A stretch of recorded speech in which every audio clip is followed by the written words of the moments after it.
Père, merci pour la parole ce matin et que nous pouvons être changés, mais seulement par ta grâce. Et aide-nous une fois pour toutes à saisir cela dans nos têtes et à vraiment le savoir. Et Jésus leur dit, ce qui est impossible à l'homme est possible avec Dieu. Est-ce que quelqu'un peut dire Amen?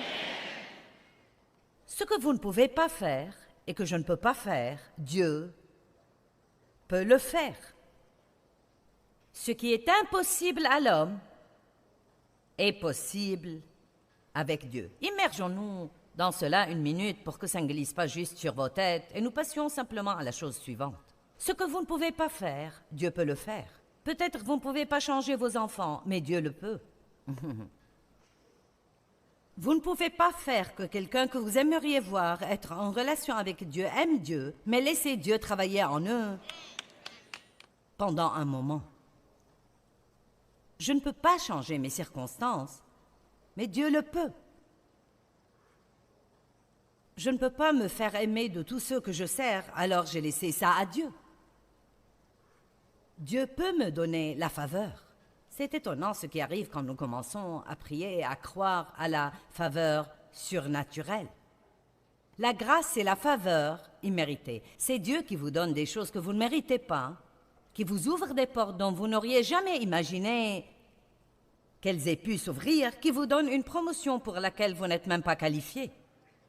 Je le sais parce que ça m'est arrivé. Avant que je rentre dans le ministère, ça m'est arrivé. Je veux dire que j'ai eu des positions que je ne méritais pas. Et dans le naturel, je n'ai pas de qualification pour faire ce que je fais maintenant. Mais quand Dieu vous donne la faveur, il peut vous placer quelque part. Et quand Dieu vous place, il vous garde. Nous devons apprendre à vraiment faire confiance à Dieu pour sa faveur au lieu de nous battre pour essayer de nous faire notre place tout le temps. Soyons plus agressifs dans notre confiance envers Dieu pour sa faveur. Quand vous faites du shopping, Dieu, je demande ta faveur. Donne-moi des réductions dont je ne sais même pas qu'elles sont disponibles. Amen. Quand vous allez au restaurant, Dieu, donne-moi la faveur. Ça prend juste une minute. C'est une manière d'exprimer votre foi. Dieu, je te fais confiance pour faire pour moi ce que je ne peux pas faire. Pour moi-même. Je me souviens d'une femme à qui je parlais une fois et c'était si triste. Elle travaillait dans un magasin et j'en suis venue à lui demander recevez-vous un salaire ou travaillez-vous à la commission? Et elle a dit, non, nous sommes salariés. Et elle a dit, nous avons un quota à remplir. Et si nous ne le faisons pas, nous pouvons perdre notre travail. Et elle a dit, je suis un peu inquiète car les choses n'ont pas été très fortes pour moi. Et j'ai dit, pourquoi ne priez-vous pas pour que Dieu vous envoie des clients? Et elle était chrétienne, elle et moi avions déjà parlé de ça. Donc j'ai dit, pourquoi ne priez-vous pas que Dieu vous donne des clients? Elle m'a regardé si bizarrement et elle a dit, est-ce que ce serait correct de prier à propos de quelque chose comme ça? Cette femme avait été croyante depuis près de 30 ans et elle ne savait pas qu'elle pouvait demander à Dieu de lui donner sa faveur. J'ai dit, eh bien, il y a des gens ici qui font des achats. Pourquoi ne priez-vous pas que Dieu vous donne sa faveur avec eux et qu'il les guide surnaturellement jusqu'à vous? Vous n'avez pas parce que vous ne demandez pas. Vous pouvez demander à Dieu n'importe quoi, et s'il ne veut pas que vous l'ayez, il ne vous le donnera pas, donc ne vous inquiétez pas pour ça. J'ai surmonté ça. Eh bien, Dieu, est-ce ta volonté? Est-ce ta volonté, Dieu? Vous savez, je sais ce que la Bible me dit, mais vous savez, il y a beaucoup de choses que je ne sais pas. Donc nous avons la liberté totale de prier radicalement et agressivement Dieu. La Bible dit que Dieu peut faire en abondance au-dessus et au-delà de tout ce que nous oserons jamais espérer, demander ou penser. Dieu veut que nous prospérions, mais nous avons besoin de l'aide de Dieu. La faveur. Vous pouvez avoir la faveur. Ce qui est impossible à l'homme est possible à Dieu. Luc 18, verset 18. Un chef interrogea Jésus et dit, « Bon maître, toi qui es par essence et parfaitement et moralement bon, que dois-je faire pour hériter la vie éternelle? » Bon, d'abord la question est une question idiote, parce qu'il dit, « Que puis-je faire pour hériter ?» Et les deux choses sont totalement opposées l'une à l'autre. Tout d'abord, quand vous héritez, vous ne faites rien, vous recevez quelque chose. Je peux vous dire que, quoi que nous possédions, quand le Seigneur nous prendra chez lui, nos enfants en hériteront. Ils n'ont pas travaillé pour cela, nous l'avons fait. Et ils l'auront. Tout ce que je ne pourrai pas consommer, ils vont l'avoir. Maintenant, est-ce qu'ils font quelque chose pour l'obtenir? Ils sont juste mes enfants. Allez, vous allez comprendre. Ils sont juste mes enfants. Et tout ce qu'ils auront ne sera pas fondé sur leur perfection, ce sera fondé sur une chose et une chose seulement. Et cette chose est la relation de sang, notre relation l'un avec l'autre. Est-ce que vous me suivez? Tout ce que vous recevez de Dieu est fondé sur une relation de sang. Vous avez été rachetés par le sang de Jésus-Christ. Ce n'est pas fondé sur ce que vous faites, mais ça dépend de si oui ou non vous voulez vraiment, pleinement croire en la parole de Dieu. Est-ce que quelqu'un ici veut ce matin laisser votre chair et décider de croire la parole de Dieu? Laissez-moi vous dire, si Dieu peut faire quelque chose pour quelqu'un, Dieu peut faire quelque chose pour vous. Tu ne sais pas toutes les mauvaises choses que j'ai faites. Vous ne savez pas toutes les mauvaises choses que j'ai faites non plus. Écoutez, nous faisons tous des erreurs. Si nous pouvions être parfaits, nous n'aurions pas besoin de Jésus. Que puis-je faire pour hériter? Mauvaise question. Jésus lui répondit, « Pourquoi m'appelles-tu bon? Personne n'est bon sauf Dieu. » Verset 20. Tu connais les commandements. Tu ne commettras pas d'adultère. Tu ne tueras point. Tu ne déroberas point. Honore ton père et ta mère. Et il lui répondit, « J'ai observé toutes ces choses dès ma jeunesse. » Maintenant, voilà le hic. Jésus, ayant entendu cela, lui dit, « Il ne te manque qu'une chose. » Voilà, c'est si frustrant. Eh bien, j'ai bien fait ceci, et j'ai bien fait cela, j'ai bien fait ceci, et j'ai bien fait cela, et j'ai gardé ce commandement-là. Et Jésus nous regarde et dit, « Bon oui, mais il te manque encore une chose. » Peu importe combien de bonnes choses nous faisons, il y a toujours quelque chose de mal que nous allons faire. C'est tellement frustrant, à moins que nous apprenions à entrer dans le bon plan, qui est que Jésus est mort pour nous parce que nous avons des faiblesses dans notre chair et que nous ne pouvons d'aucune manière garder toute la loi et faire tout comme il faut et être parfaitement saint. Mais lui, maintenant, en ce moment, est en train d'intercéder devant le trône de Dieu pour vous et pour moi, pour que tout soit comme il faut. J'ai dit ce matin, Jésus prie pour moi aujourd'hui et Saint-Esprit prie à travers moi aujourd'hui. Pensez juste à ça. Il intercède constamment auprès du trône pour nous.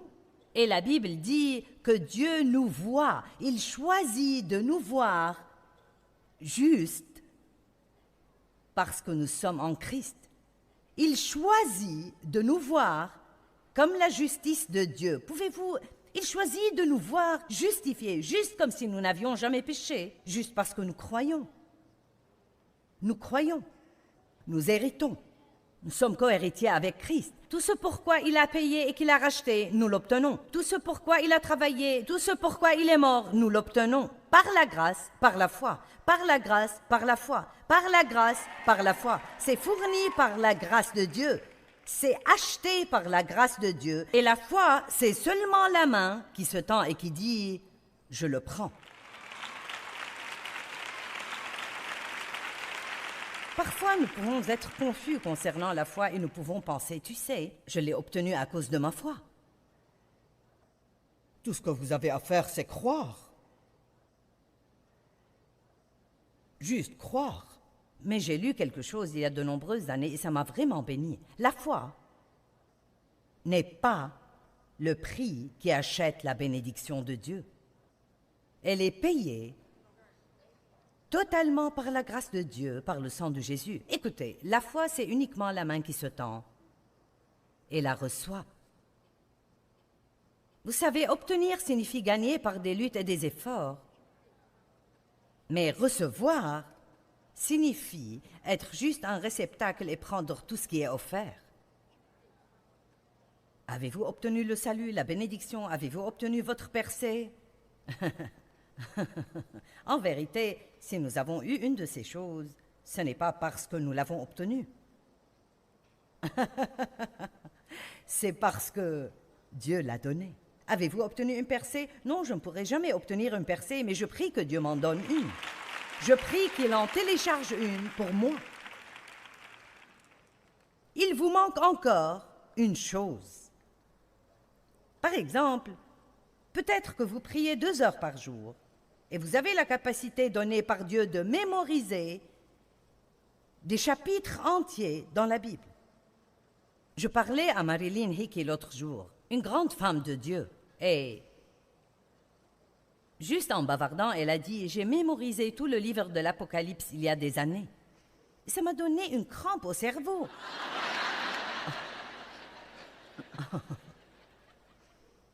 Et j'ai fait « Oh, tu as mémorisé tout le livre de l'Apocalypse ?» Il y a certains de ces livres dans la Bible où je dois toujours regarder la table des matières au début pour voir où il se trouve. Elle a mémorisé tout le livre de l'Apocalypse. Et vous voyez, ça pourrait me faire sentir mal, sauf que ça ne le fait pas parce que je sais qu'elle peut le faire seulement parce qu'elle a un don pour le faire. Et si je ne peux pas le faire, c'est parce que je n'en ai pas besoin ou je n'ai pas le don pour. Quand j'ai besoin d'une écriture, je la trouve.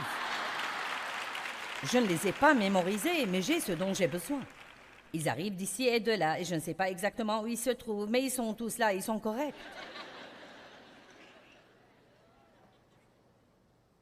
Donc peut-être que vous pouvez mémoriser toute la Bible et vous prier 2 heures par jour, mais vous avez mauvais caractère. Il vous manque encore quelque chose. Allez, y a-t-il quelqu'un avec moi aujourd'hui? Peut-être que vous n'êtes pas jaloux ni envieux, ce n'est tout simplement pas un problème pour vous, mais vous êtes très impatient. Peut-être vous apprenez très vite, vous êtes juste très vif. Vous savez, certaines personnes sont juste naturellement plus intelligentes que d'autres. Et donc, disons juste que vous apprenez très vite. Mais alors, vous vous tournez et jugez d'autres gens qui n'apprennent pas aussi vite que vous. Et votre attitude avec eux est « Bon, quel est ton problème? Comment ne peux-tu pas comprendre ça? » Il vous manque encore quelque chose. Vous êtes tous avec moi aujourd'hui? Il vous manque encore quelque chose. Donc, regardons 2 Corinthiens 12, versets 7 à 9. Avant que nous soyons trop contrariés par nos faiblesses, regardons juste comment nous devrions les voir. Je ne sais pas pour vous, mais j'en ai eu assez il y a longtemps d'être continuellement fâché contre moi-même, et je ne perds plus mon temps avec ça.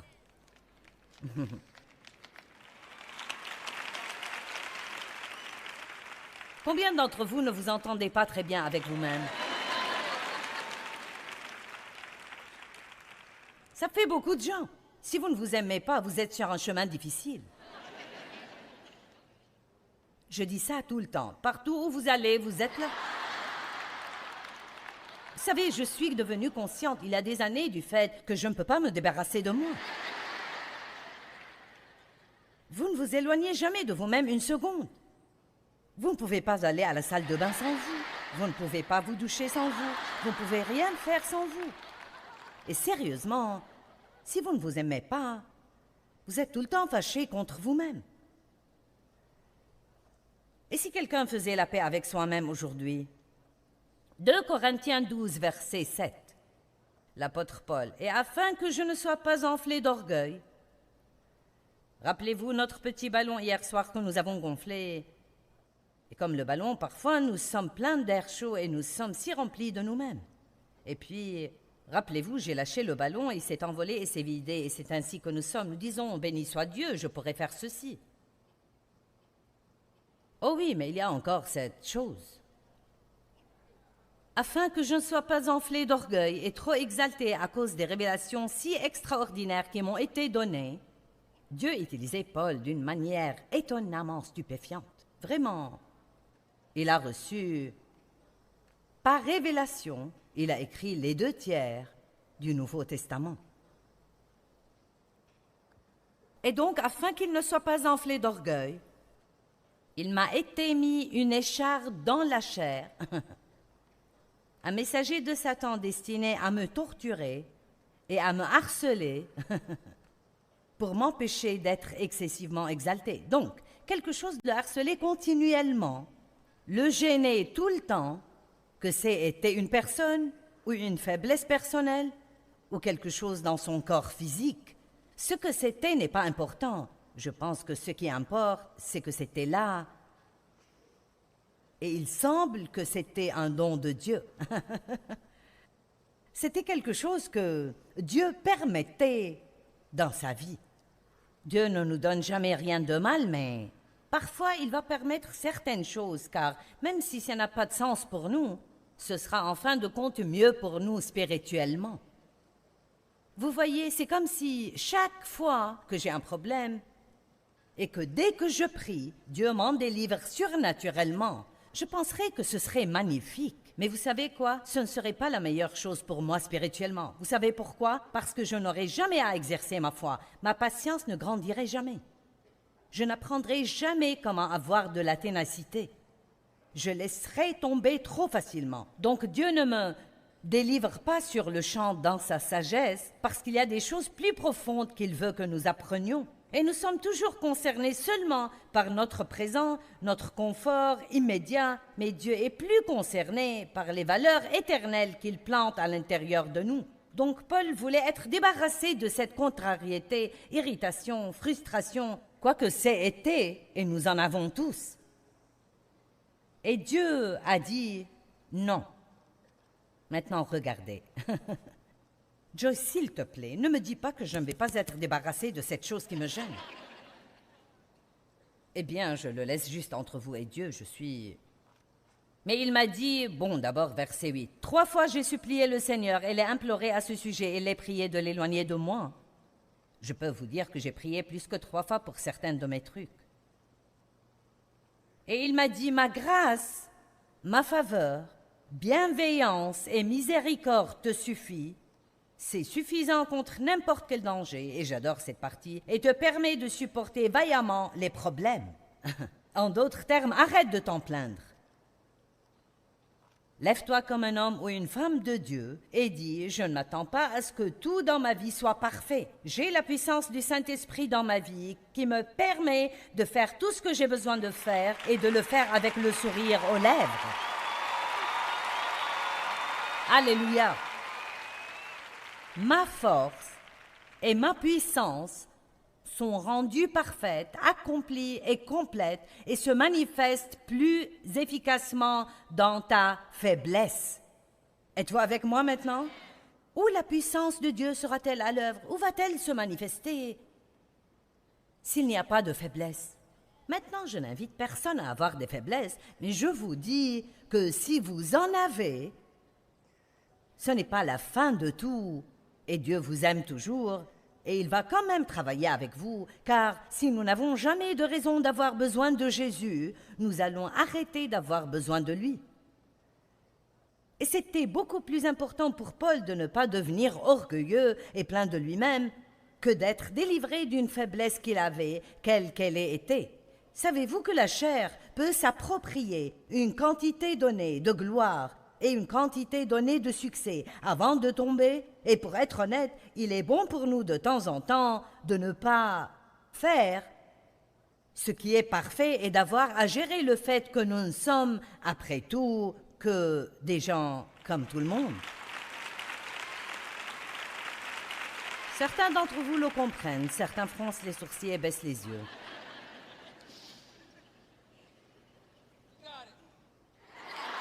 Merci. Mais maintenant, il y a la partie que j'essaye encore de comprendre. Ma grâce te suffit, ma grâce agit le plus dans ta faiblesse. Bon, Paul a vite compris le message. Paul a dit, la dernière partie, c'est pourquoi, vous voyez, c'est pourquoi je me glorifierai bien plus de mes faiblesses et de mes infirmités, afin que la force et la puissance de Christ le Messie reposent sur moi. Donc c'est presque comme s'il disait, oh chouette, j'ai une faiblesse. Je ne vais plus me battre avec ça. Je vais juste m'en glorifier, car ce n'est vraiment pas un problème après tout, parce que vous voyez, même si j'ai une faiblesse, si je m'appuie sur Dieu et j'insiste vraiment pour recevoir sa grâce vient et la remplit. Et il se peut que je sache que je l'ai, mais vous ne le saurez jamais. Donc vous pouvez toujours penser que je suis ce boulet de canon. Mais vous ne savez pas. Vous ne savez absolument pas. Dave et moi sommes des gens juste comme vous. Nous avons nos problèmes. Dave m'a dit ce matin, « Est-ce que tu aimes ma chemise et mon pantalon ?» J'ai dit, « J'aime le pantalon. »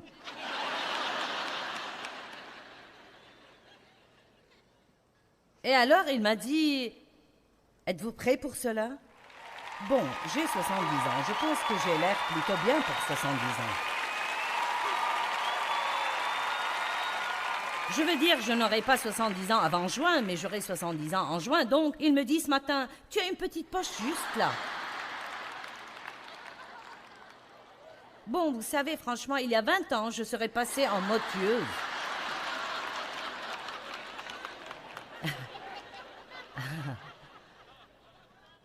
Mais vous savez quoi? J'ai pris le mode fort dans ma faiblesse.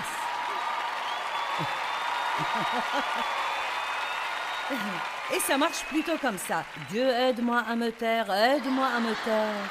Oh Jésus, aide-moi à ne pas me fâcher et à ne pas m'offenser. Je n'avais pas à passer par tout ça ce matin parce que j'ai déjà... Nous faisons ça tout le temps, mais vous savez, je dois faire cela par moment parce que nous avons des faiblesses. Donc me voici. Vous savez, j'ai ce ministère mondial et il y a notre conducteur de louanges qui a eu 5 Grammy Awards et toutes ces choses géniales que tout le monde fait. Et nous sommes juste des gens ordinaires. Des gens vraiment, vraiment normaux. Des gens que Dieu choisit à dessein. 1 Corinthiens 1. Il a choisi à dessein ce qui est faible et fou dans le monde pour confondre les sages, afin que personne ne puisse tirer quelque fierté pour soi-même. Donc Dieu a dit à Paul, « Non, je ne vais pas enlever cette faiblesse, mais je vais te donner la grâce pour que tu réussisses. Je vais te donner la grâce de supporter vaillamment ce problème. » Et Paul a dit, « Ah bon? La faiblesse n'est pas un problème parce que Dieu peut m'aider. » Vous voyez, notre problème, ce n'est pas nos faiblesses. Notre problème, c'est de ne pas rester branché. Si vous n'étiez pas là hier, vous avez manqué ma petite analogie de branchement, donc je vais juste vous l'expliquer. Ceux qui espèrent dans le Seigneur renouvellent leur force. Nous devons nous brancher sur notre source d'énergie qui est Dieu. Et ça vient lorsque nous prenons un peu de temps et allons à Dieu, que ce soit 1 minute aux toilettes, 1 minute aux toilettes du bureau quand vous sentez que vous êtes sur le point de dérailler, que ce soit 10 minutes de marche à l'extérieur, ou bien dans votre lieu de prière le matin, où qu'il soit, et là vous tirez la force dont vous avez besoin, avant même de savoir que vous en avez besoin. Ne pensez pas que, parce que vous vous levez le matin du bon pied, que la journée va être bonne. Je fais toujours le plan d'être bien quand je suis allongée dans mon lit, et ça va jusqu'au moment où je mets le pied sur le sol. Et c'est là que les problèmes commencent. Je peux m'entendre avec tout le monde tant qu'il n'y a personne à la maison. Je n'ai pas de problème avec ça. Je suis quelqu'un de si facile tant qu'il n'y a personne à proximité. Loué sois-tu, Seigneur, je t'aime. Oh, je me sens si spirituel. Oh, alléluia. Ne regardez pas la poche. Alléluia, alléluia. Nous nous sentons spirituels jusqu'à ce que quelqu'un vienne à la maison. Alors c'est une autre histoire. J'étais comme Jekyll et Hyde il y a quelques années. J'étais comme... Je ne sais pas d'où venait ce monstre intérieur, mais dès que quelqu'un m'exaspérait ou m'irritait un peu, je devenais comme une autre créature. J'ai découvert un secret, vous savez. Vous ne vous sentirez plus aussi mal après avoir fait une bêtise si vous ne vous sentez pas si bien lorsque vous faites quelque chose de bon. Allons, disons-le encore. Vous ne vous sentirez plus aussi mal après avoir fait une bêtise si vous ne vous sentez pas si bien lorsque vous faites quelque chose de bon. Parce que la question, c'est que si je fais quelque chose de bon, c'est seulement Dieu qui fait le bien à travers moi. Et si je fais mal, alors seul Dieu peut s'en occuper. Donc j'ai appris à m'appeler moi-même une tout rien. Je suis tout en lui et rien sans lui. Simplement tout rien. Vous savez, la grâce de Dieu qui nous a sauvés est exactement la même grâce qui va nous changer et nous aider à grandir dans de nouvelles étapes de dévotion. Nous devrions tous désirer cela. Nous ne pouvons pas changer excepté par la grâce de Dieu. Apprenez comment recevoir la grâce de Dieu dans votre vie. Apprenez comment dépendre d'elle entièrement.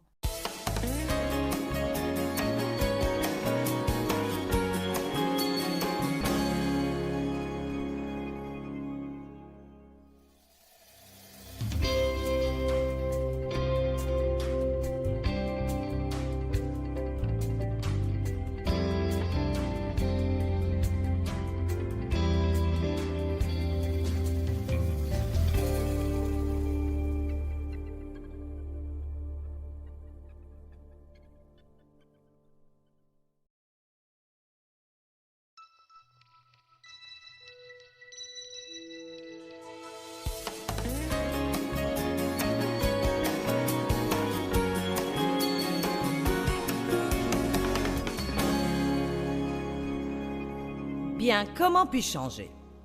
Nous savons tous que nous avons besoin de changer. Nous ne voulons pas juste être heureux de demeurer tels que nous sommes. Loué soit le Seigneur, Joyce, que je peux avoir des faiblesses. Non, chaque fois que nous lisons la parole, nous voyons des domaines où nous avons besoin de nous améliorer un peu. J'espère que vous êtes convaincus de quelque chose ce week-end parce que je veux vous faire avancer. Je veux que la parole soit un aiguillon qui vous fasse avancer et nous glorifierons Dieu un peu plus. Je veux glorifier Dieu un peu plus demain que je ne le fais aujourd'hui. Amen.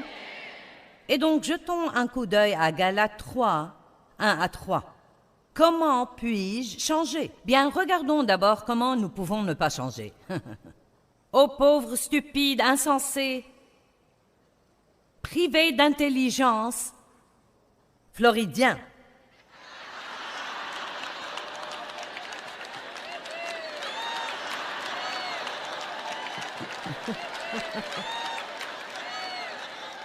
Juste pour que nous puissions le prendre personnellement, ou bien où que vous soyez dans le monde aujourd'hui. Il parle ici à l'église Galate, mais nous avons besoin de le personnaliser. Qui vous a fasciné ou envoûté ou ensorcelé, alors que sous vos yeux a été exposé et graphiquement exposé Jésus-Christ crucifié, le Messie. Laissez-moi vous demander une chose. Est-ce en obéissant la loi et en pratiquant ses œuvres que vous avez reçu l'Esprit, ou parce que vous avez cru au message de l'Évangile? Est-ce en raison de la pratique des rituels de la loi, ou est-ce que ça venait du message de la foi? Hier soir, nous avions 1083 personnes debout pour dire qu'elles voulaient naître de nouveau ou renouer une relation avec Dieu rompue. 1083. Comment est-ce que ça leur est venu? Est-ce grâce à quelque chose qu'ils avaient fait? Non. Ce qu'ils avaient fait, c'est péché. Donc, voilà ce qu'ils ont fait. Je crois. Oui, je t'ai entendu. Jésus est mort pour moi. Il a pardonné mes péchés. Il m'aime. Je peux être en relation avec lui. Oui, je le crois. Donc, ils l'ont reçu par la foi. Et quand nous avons lu les Écritures, hier soir en Colossiens 2:6, elles disent « De la même manière que nous recevons Jésus-Christ, de la même manière maintenant nous devons vivre et marcher en lui. » Donc, nous sommes nés de nouveau par la foi, nous marchons par la foi. Comment marchons-nous? Nous le voyons tout le temps. Je marche par la foi, je marche par la foi. Bon, le faisons-nous vraiment? Je marche par la foi signifie que je ne pense pas que je vais gagner quelque chose par mon travail et mes efforts, parce que même si je parviens à faire quelque chose concernant mon problème, je ne pourrais pas le faire si Dieu ne m'en avait pas donné la grâce. Si j'ai une bonne idée, ce n'est pas parce que je suis intelligente, c'est parce que Dieu m'a donné la bonne idée. Chacune des chansons que l'équipe a écrites, ou n'importe quel grand musicien dans le monde, ça venait de Dieu. Ce don, ce talent vient de Dieu. Amen. Mon talent de communiquer est venu de Dieu. Je n'ai jamais suivi de cours sur comment le faire. Je n'ai jamais suivi de cours sur comment construire un sermon. Personne ne m'a jamais appris à prêcher. Je suis juste arrivée sur la planète Terre en parlant.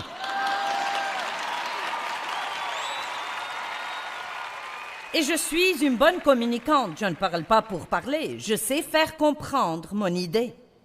C'est un don. Il y a beaucoup d'autres choses que je ne fais pas. Je ne cuisine pas très bien. Je peux vous empêcher de mourir de faim, mais vous savez, Je veux dire, ça allait quand mes enfants étaient petits, mais je ne veux pas le faire maintenant. Si Dave me demande de mettre des céréales dans un bol, c'est une corvée.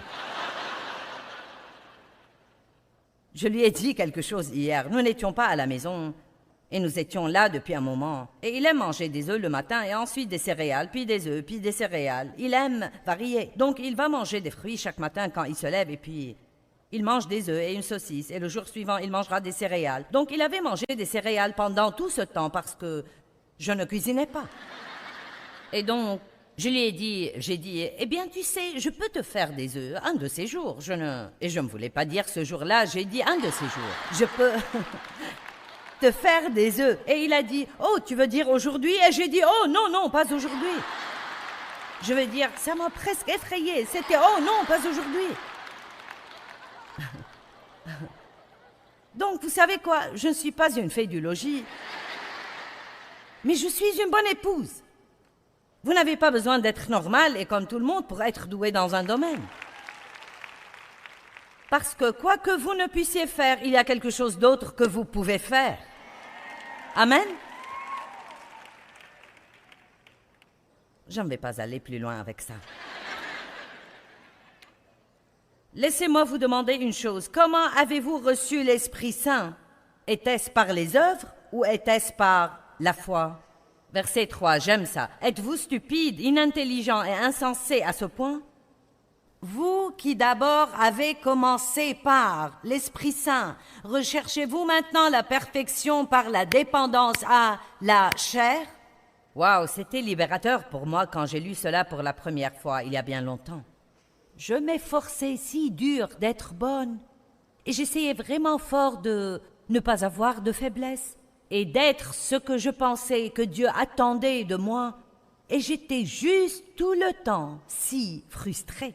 J'essayais de changer mes enfants, j'essayais de me changer, j'essayais de changer Dave, j'essayais de changer mes circonstances, j'essayais de faire croître mon ministère. Pendant des années, j'ai essayé presque jusqu'à en mourir. Et puis j'ai découvert que nous sommes supposés croire. Je le savais, mais je le court-circuitais.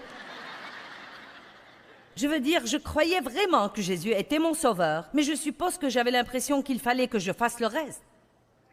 Je savais que sa grâce me sauvait, mais je ne comprenais pas la grâce par laquelle je devais vivre. Et ce que je veux partager avec vous, c'est que c'est la même grâce qui vous a sauvé, qui va vous faire réussir chaque jour. C'est la même grâce qui va vous changer, vous aider à entrer dans de nouveaux stades de sainteté, qui va vous donner la faveur, qui va faire que les gens vous apprécient, qui va vous ouvrir des portes. Cette même faveur est ce que nous devons avoir, cette même grâce dans chacun des moindres domaines de notre vie. Et nous devons apprendre à vivre par la grâce.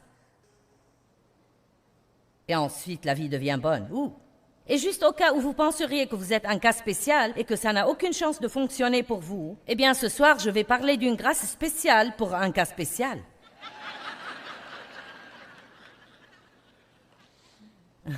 Car c'est là où je veux en venir. Peu importe le genre de désastre où nous sommes, Dieu a plus de grâce que votre désastre. Là où le péché abonde, la grâce surabonde. Vous ne pouvez pas avoir un problème que Dieu ne peut pas résoudre. Vous m'entendez aujourd'hui? J'ai dit vous ne pouvez pas, vous ne l'avez pas. C'est impossible d'avoir un problème que Dieu ne peut résoudre. Alléluia! Le psaume 127. Ouvrez au psaume 127.1, il dit « Si l'Éternel ne bâtit la maison, ceux qui la bâtissent travaillent en vain. » Bon, ne passons pas dessus. Ils travaillent. Ils s'y attellent. Ils travaillent. Quand vous travaillez, vous êtes fatigué et épuisé tout le temps. Ils travaillent et leur travail ne sert à rien. Je veux vous dire que je ne pense pas qu'il soit possible d'être une personne qui réussit véritablement si vous n'apprenez pas à recevoir la grâce de Dieu et à le laisser agir à travers vous et ensuite à lui rendre le crédit et la gloire. Vous dites, attends, je connais beaucoup de gens qui réussissent et qui ne sont pas même croyants. Vous savez, ils n'ont pas vraiment de succès. Je vais vous dire pourquoi. Il se peut qu'ils aient un succès apparent, mais ils n'ont pas de paix. Ils n'ont pas de joie. Ils sont probablement totalement égoïstes et centrés sur eux-mêmes. Ils s'attribuent tout le crédit. Il se peut qu'ils n'aient pas d'amis. Il leur manque beaucoup de choses. Avoir juste un succès apparent ne signifie nécessairement pas qu'on est une personne qui a réussi. Et j'ai appris il y a longtemps que je n'ai pas un ministère réussi si tout ce que j'ai, c'est une foule et pas de paix, pas de joie à la maison. J'ai découvert que peu importe ce que j'étais capable de vous dire et combien de gens je pouvais amener à m'écouter, si je n'appréciais pas mon lundi, mardi, mercredi, jeudi, vendredi, samedi, alors je n'avais pas de vraie vie. Et je veux être véritablement accompli, et seul Dieu peut nous rendre véritablement accomplis. Nous sommes totalement conçus pour Dieu, et nous sommes complètement incapables de bien fonctionner avec quoi que ce soit d'autre. Nous sommes créés par Dieu, faits pour Dieu, conçus pour sa gloire et pour rien d'autre. Et tant que nous n'apprenons pas ça, nous allons être malheureux. Bien, que puis-je faire? Très bien, je sais que nous voulons tous faire quelque chose. Donc laissez-moi vous donner 4 choses que vous pouvez faire. Numéro 1, croire. Bon, c'est quelque chose à faire, car c'est une activité spirituelle. Ce n'est pas une activité de la chair. Je ne peux pas changer Dave, mais je peux croire que Dieu peut changer Dave si Dave a de fait besoin d'être changé. Et j'ai besoin de garder à l'esprit que juste penser qu'il a besoin de changer ne signifie pas qu'il ait besoin de changer, parce que peut-être c'est moi qui ai besoin de changer.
Donc, c'est ce que veut dire venir à Dieu dans l'humilité.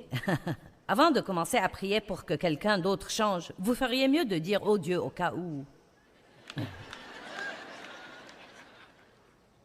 Je lisais Abdias 1.3 la semaine dernière. « L'orgueil de ton cœur t'a trompé. »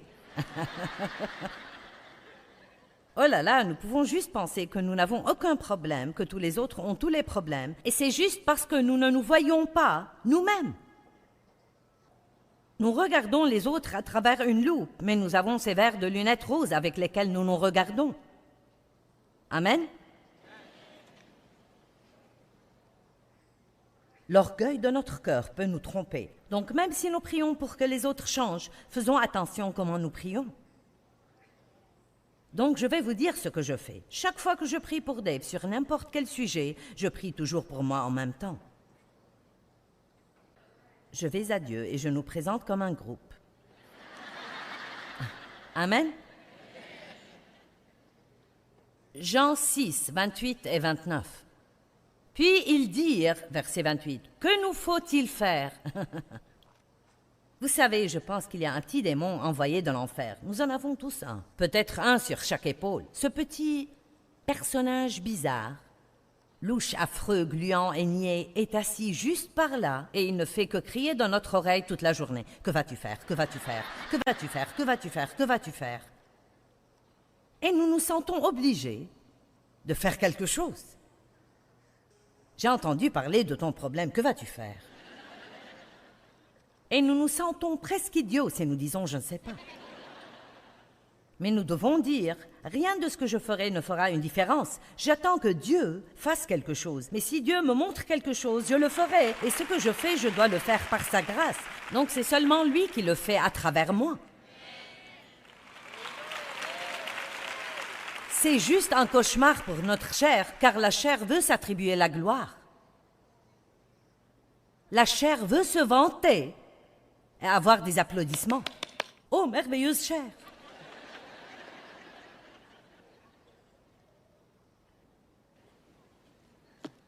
Vous priez 2 heures par jour et vous ne réalisez pas que c'est un don de Dieu qui vous rend capable de le faire. Vous êtes un grand intercesseur. Dieu vous a équipé pour intercéder et puis vous allez déjeuner avec quelqu'un et ils sont de jeunes chrétiens.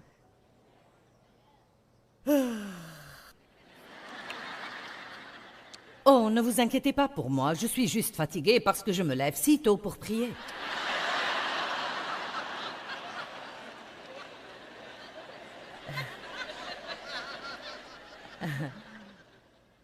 La chair est juste en train de dire « quelqu'un doit savoir ce que je fais. »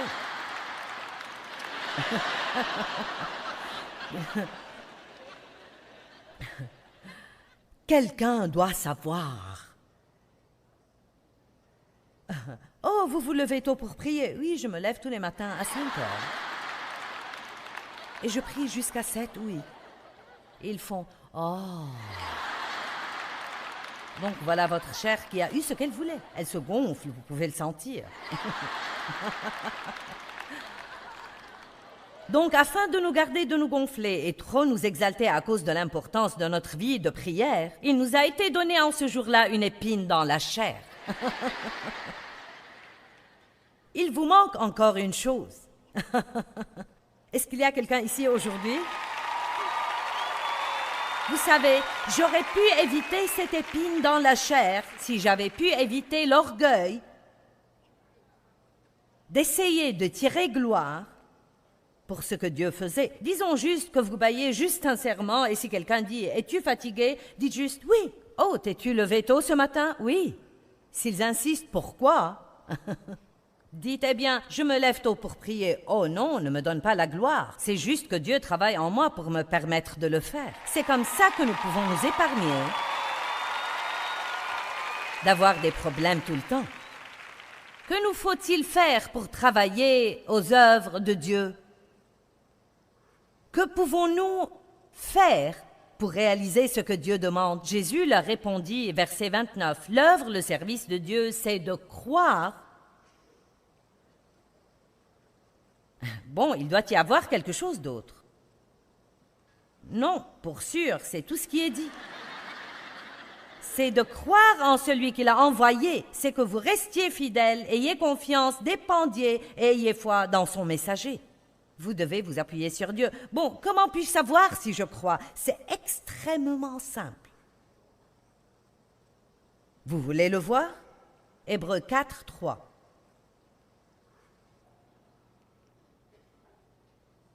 Nous qui croyons, nous allons entrer dans ce repos de Dieu. Comment puis-je savoir si je crois? Je ne m'inquiète pas. Je ne suis pas frustré. Je ne suis pas fâché. Je ne sais pas quand ça va arriver. Je ne sais pas si ça m'importe tant que ça.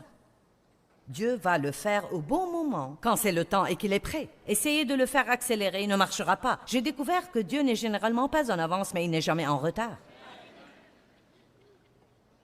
Quand nous avons cru, nous sommes entrés dans le repos de Dieu. Et il ne s'agit pas de s'allonger sur le sofa et de faire la sieste. C'est un repos intérieur. Le repos dont il parle est un repos que vous avez en travaillant. Ce n'est pas le repos du travail, c'est le repos que nous avons en travaillant. C'est pourquoi j'ai dit hier soir que je travaille dur. Sûrement vous comprenez que pour construire et maintenir ce que Dieu nous a permis d'avoir. J'ai travaillé très dur, et Dave aussi, mais ce que je fais n'est pas un travail dur. Vous voyez la différence? Je travaille dur, mais ce que je fais n'est pas un travail dur parce que c'est vraiment la grâce de Dieu qui le fait à travers moi. Maintenant, voilà ce qui est. Je travaille avec mon corps physique, mais je ne travaille pas intérieurement. C'est la différence. Ce qui nous épuise, c'est le travail intérieur. J'ai dit hier soir que je préférerais faire 3 de ces séminaires à la suite, 4 sessions chacun, que de passer une journée, une période de 24 heures, soucieuse ou stressée ou anxieuse ou en colère contre quelqu'un. Ça m'épuise. Ce n'est pas du repos, mais je peux faire ce que je fais ici aujourd'hui et le faire totalement et complètement dans le repos de Dieu.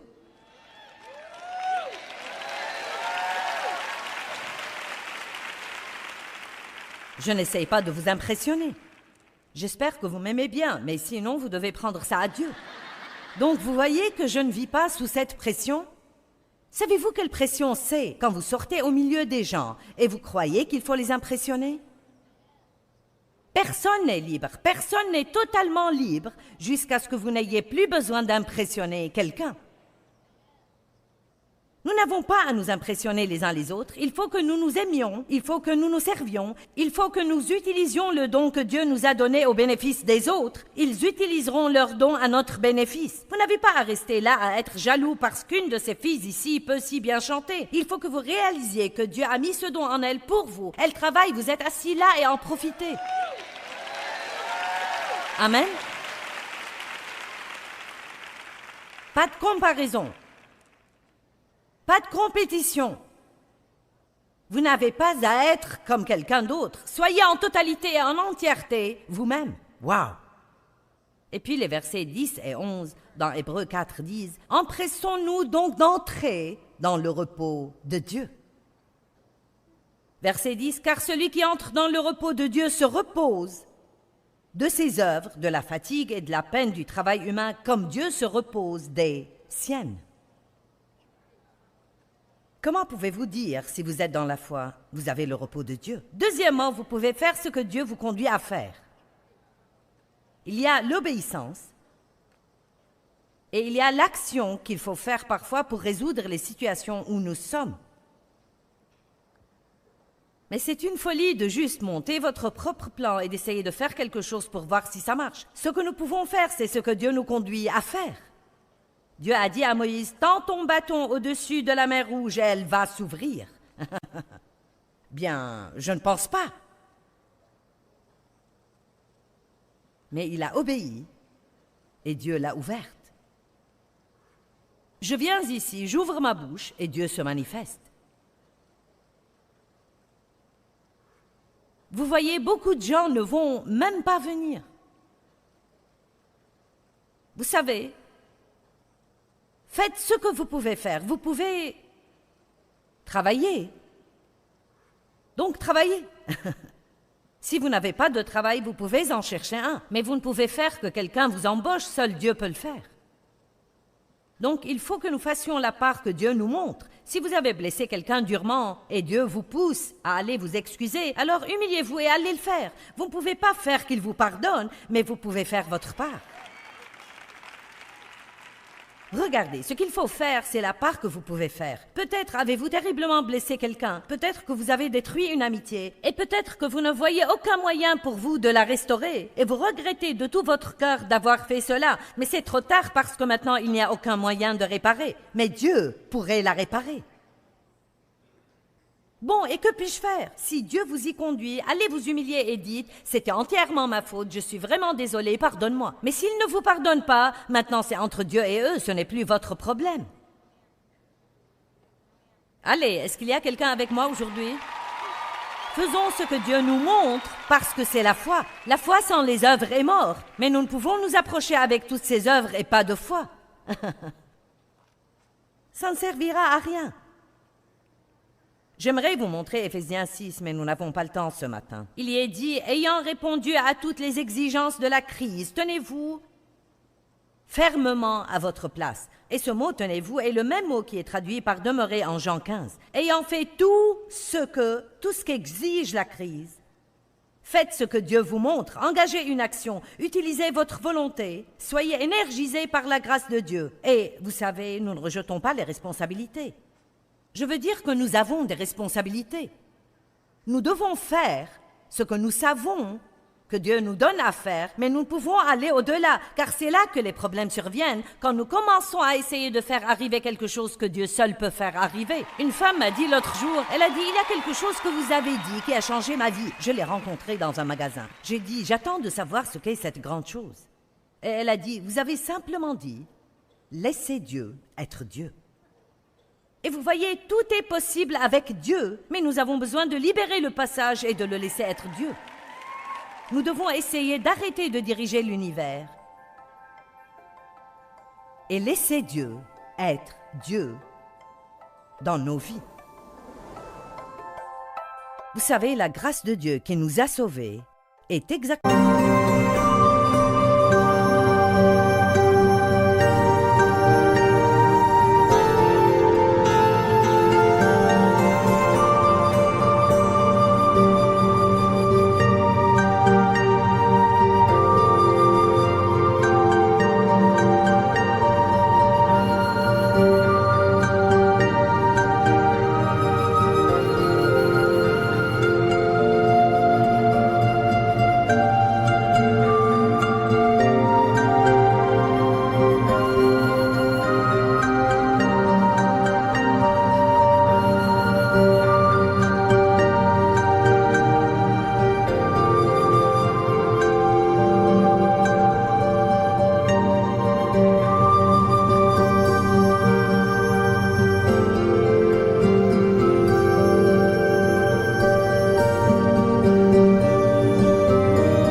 la même grâce qui va nous changer et nous aider à grandir dans de nouveaux stades de dévotion.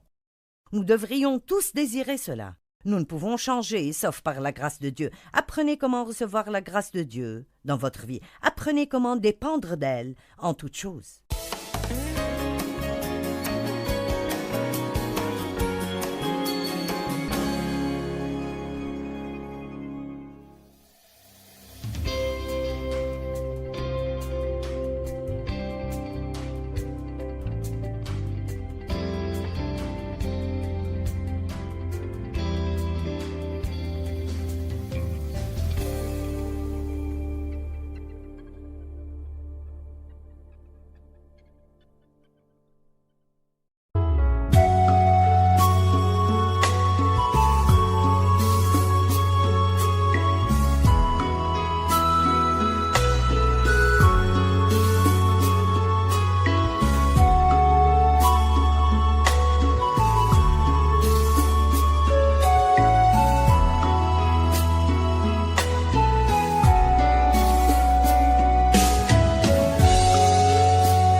khắp phương trời vẫn nhớ tới quê hương.